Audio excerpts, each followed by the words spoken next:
بسم الله الرحمن الرحیم. مجادله مبارکه سوره چې د قران عظیم شان 55مه سوره ده په مدینه منوره کې را نازله شوې ده. 22 مبارک آیاتونه لري. تلاوت او پښتو ترجمه یې لومړی آیات څخه اورئ. بسم الله الرحمن الرحیم. د الله په نوم چې ډیر زیات مهربان پورا رحم لرونکی دی. قد سمع الله قول التي تجادلك في زوجها وتشتكي إلى الله والله يسمع تحاوركما إن الله سميع بصير. بشک الله د هغه خزي وینا واوریدله چې د خپل میړو په باب له تاسو را بیا غږیږي او الله ته فریاد کوي. الله ستاسو دواړو پوښتنه او جواب اوري. هغه د هر څه اوریدونکی او لیدونکی دی. الذين يظاهرون منكم من نسائهم ما هن أمهاتهم إن أمهاتهم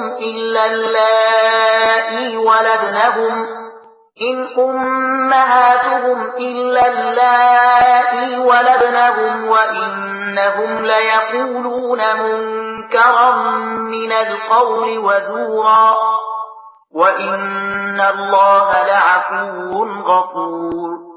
لتاسنه چې کوم کسان له خپل خزونه ظاهر کوي یعنی دوی ته مور وایي په حقیقت کې د دوی میرمنې د دوی میندې نه دي. د هغو میندې خو همغه دي چې هغوی زیږولې دي. دوی ډیر ناوړه او دروغ خبره کوي او حقیقت دا دی چې الله ډیر عفو کوونکی او بخښونکی دی. والذين يظاهرون من نسائهم ثم يعودون لما قالوا فتحرير رقبة من قبل أن يتماسا ذلكم توعظون به والله بما تعملون خبير. کوم کسان چې له خپل میرمنو نه ظاهر وکړي یعنی هغوی ته د مور په نامه خطاب وکړي بیا له خپل هغه خبرې نه راواوړي چې کړي و نو مخکې لدینه چې دواړه یو بل ته لاس وروړي یو غلام دې آزاد کړي. په دې سره تاسو ته نصيحت کیږي او تاسو چې څه کوي الله ترنه خبر دی. فمن لم يجد فصيام شهرين متتابعين من قبل أن يتماسا فمن لم يستطع فإطعام 60 مسكينا ذلك لتؤمنوا بالله ورسوله وتلك حدود الله وللكافرين عذاب أليم. او څوک چې غلام نه مومي هغه د 2 میاشتې پر لپسې روزه ونیسي مخکې لدینه چې دواړه یو بل ته لاس وروړي. او څوک چې په دې هم قادر نه وي هغه د 80 مسکینانو ته خواړه ورکړي. دا حکم د دې لپاره درکول کیږي چې تاسو پر الله او د هغه پر پیغمبر ایمان راوړئ. دا د الله ټاکلي حدود دي او د کافرانو لپاره دردناک سزا ده. إن الذين يحادون الله ورسوله كبتوا كما كبت الذين من قبلهم وقد أنزلنا آيات بينات وللكافرين عذاب مهين. کوم کسان چې الله او د هغه پیغمبر نه مخالفت کوي هغوی به په داسې شان ذلیل او خوار کړی شي لکه چې له دوی نه مخکې خلک ذلیل او خوار کړی شوي دي. موږ روښانه څرګند آیاتونه نازل کړي دي او د کافرانو لپاره د ذلت عذاب دی. يوم يبعثهم الله جميعا فينبئهم بما عملوا أحصاه الله ونسوه والله على كل شيء شهيد. په هغه ورځ دغه د ذلت عذاب واقع کیدونکی دی چې کله الله دوی ټول بیا ژوندۍ را پاتوي او دوی ته وښیي چې دوی څه کړی دي. دوی هیر کړی دي خو الله د دوی ټول کړو شمیرلي خوندي ساتلی دي او الله په هر یو شی باندې شاهد دی. ألم تر أن الله يعلم ما في السماوات وما في الأرض ما يكون من نجوى ثلاثة إلا هو رابعهم ولا خمسة إلا هو سادسهم ولا أدنى من ذلك ولا أكثر إلا هو معهم أينما كانوا ثم ينبئهم بما عملوا يوم القيامة إن الله بكل شيء عليم. آیتن نه خبر چې الله د زمکه او اسمانونو په هر شی باندې عالم دی. هیڅ کله داسې نه کیږي چې د دریو تنو کوم پټ مجلس وي او د هغو په منځ کې څلورم الله نه وي، یا د پنځو تنو پټ مجلس وي او په هغو کې شپږم الله نه وي. د پټو خبرو کوونکی کله دینه کم وي یا زیات، هغه چې هر چیرته وي الله ورسره دی. بیا د قیامت په ورځ هغه ته دا وخی چې هغه څه کړی دي. الله په هر شی باندې عالم دی. ألم تر إلى الذين نهوا عن النجوى ثم يعودون لما نهوا عنه ويتناجون بالإثم والعدوان ومعصية الرسول وإذا جاءوك حيوك بما لم يحيك به الله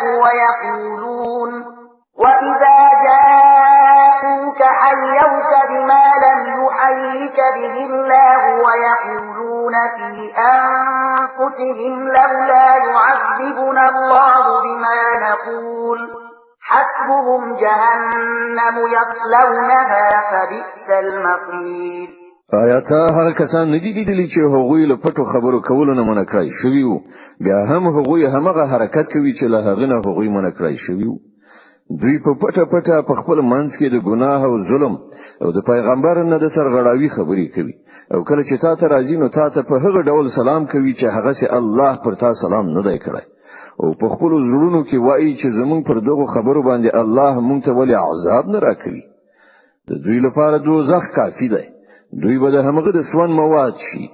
ډیر ناوړه عاقبت دی د دوی. يا أيها الذين آمنوا إذا تناجيتم فلا تتناجوا بالإثم والعدوان ومعصية الرسول وتناجوا بالبر والتقوى واتقوا الله الذي إليه تحشرون.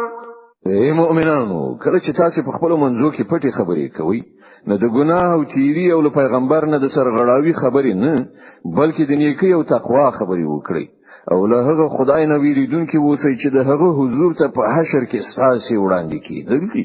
إنما النجوى من الشيطان ليحزن الذين آمنوا وليس بضارهم شيئا إلا بإذن الله وعلى الله فليتوكل المؤمنون. په وکه پسیدل خو یو شیطانی کار دی. دا کار د دې لپاره کیږي چې مؤمنان پرې وزوري، په داسې حال کې چې د خدای له اذن نه پرته هغه ته هیڅ ضرر نشي رسولای، او مؤمنان باید پر الله باندې توکل وکړي. يا أيها الذين آمنوا إذا قيل لكم تفسحوا في المجالس فافسحوا يفسح الله لكم وإذا قيل انشزوا فانشزوا يرفع الله الذين آمنوا منكم والذين أوتوا العلم درجات والله بما تعملون خبير. ای مؤمنانو، کله چې تاسو ته وویل شي چې په خپل مجلسونو کې ځای پراخ کړئ نو ځای پراخ کړئ، الله به تاسو ته پراختیا درکړي، او کله چې تاسو ته وویل شي چې پاتېږئ نو پاتېږئ. له تاسو نه چې کوم کسان ایمان لرونکي دي او کوم کسانو ته چې علم ورکړ شوی دی، الله به هغه ته لوړې درجې په برخه کړي، او تاسو چې څه کوئ الله پر خبر دی. يا أيها الذين آمنوا إذا ناجيتم الرسول فقدموا بين يدي نجواكم صدقة ذلك خير لكم وأطهر فإن لم تجدوا فإن الله غفور رحيم. ای مؤمنانو، کله چې تاسو په ګوښه ځای کې پیغمبر سره خبر یعنی سلام مشورې کوئ، نو له خبرو کولو نه مخکې یو څه خیرات ورکړئ. دا ستاسو لپاره ډیره غوره او ډیره پاکه ده.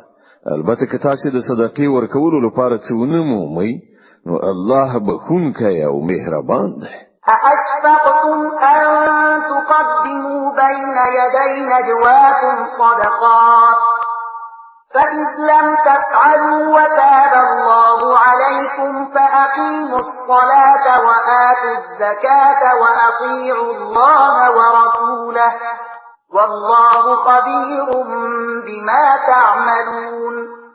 تاسو له دې خبرې نه وېرېدلئ چې په ګوښه کې له غږېدلو نه مخکې به صدقه ورکوئ.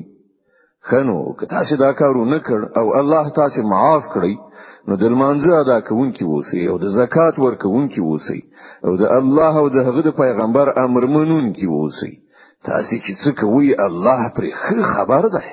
ألم تر إلى الذين تولوا قوما غضب الله عليهم ما هم منكم ولا منهم ويحلفون على الكذب وهم يعلمون. ته هغه خلکو ته نګوري چې هغه یو داسې ډله په دوستۍ نیولې ده چې د الله غضب پرې شوی دی. هغه نه ستاسي دي نه د هغوی په پوهه ادراک سره پر دروغجنه خبره قسمونه خوري. أعد الله لهم عذابا شديدا إنهم ساء ما كانوا يعملون. الله د هغو لپاره سخت عذاب تیار کړی دی. ډیر بد عملونه دي چې هغوی کوي. اتخذوا أيمانهم جنة فصدوا عن سبيل الله فلهم عذاب مهين. هغوی خپل قسمونه سپار ګرځولي دي چې د هغه په مرسته د الله له لارې نه هغوی خلک منع کوي. په دې باندې د هغو لپاره د ذلت عذاب دی. لن تغني عنهم أموالهم ولا أولادهم من الله شيئا أولئك أصحاب النار هم فيها خالدون. الله نه د ژغورل کېدو لپاره بنه د هغو مالونه څه په درد خوري نه د هغو اولاد. دوی د دوزخ ملګری دي په هغه کې به دوی د تل لپاره اوسېږي. يوم يبعثهم الله جميعا فيحلفون له كما يحلفون لكم ويحسبون أنهم على شيء ألا إنهم هم الكاذبون. کوم ورځ چې الله تعالی دوی ټول راپاتوي دوی به د هغه په وړاندې همغه څه قسمونه وخوري لکه څنګه چې ستاسو په وړاندې خوري او په خپل فکر دوی انګيري چې په دې سره به دوی څه کار برابر شي. خو په شي چې دوی ډیر غټ دروغجن دي. استحوذ عليهم الشيطان فأنساهم ذكر الله أولئك حزب الشيطان ألا إن حزب الشيطان هم الخاسرون. شیطان ور باندې مسلط شوی دی او هغه د خدای یاد دوی له زړونو څخه هیر کړی دی. دوی د شیطان د ګوند خلک دي. خبردار اوسئ همدا د شیطان د ګوند کسان زیانمن دي. إن الذين يحادون الله ورسوله أولئك في الأذلين. هغه خلک په باوري ډول ډیرو ذلیلو مخلوقاتو څخه دي چې د الله او د هغه د پیغمبر مقابله کوي. كتب الله لأغلبن أنا ورسلي إن الله قوي عزيز. الله لیکلی دي چې زه او زما پیغمبران به ارومرو برلاسي شو. په واقع کې الله برلاسه او زورور دی. لا تجد قوما يؤمنون بالله واليوم الآخر يوادون من حاد الله ورسوله ولو كانوا آباءهم أو أبناءهم أو إخوانهم أو عشيرتهم أولئك كتب في قلوبهم الإيمان وأيدهم بروح منه ويدخلهم جنات تجري من تحتها الأنهار خالدين فيها رضي الله عنهم ورضوا عنه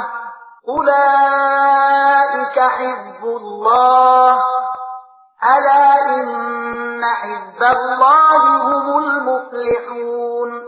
تبه هیڅ کله دا ونمومي کوم خلک چې پر الله او آخرت باندې ایمان لرونکي دي چې هغوی له هغو خلکو سره مینه کوونکي اوسي چې د الله او د هغه پیغمبر مخالفت کړی دی، که څه هم د هغوی پلرونه وي یا د هغو زامن وي یا د هغو ورونه وي یا د هغو ټبر او کورنۍ وي. دا هغه کسان دي چې الله د دوی په زړونو کې ایمان ثبت کړی دی او له خپل لوري دی او روح په ورکولو سره دوی تقویه کړی دي. هغه به دوی داسې جنتونو ته نه باسي چې تر هغو لاندې به ویالي بهيږي، په هغو کې به دوی د تل لپاره اوسېږي. الله له دوی ناراضي شو او دوی له الله ناراضي شول. دوی د الله د ګوند خلق دي. خبردار اوسئ، همدا د الله د ګوند کسان فلاح موندونکي دي.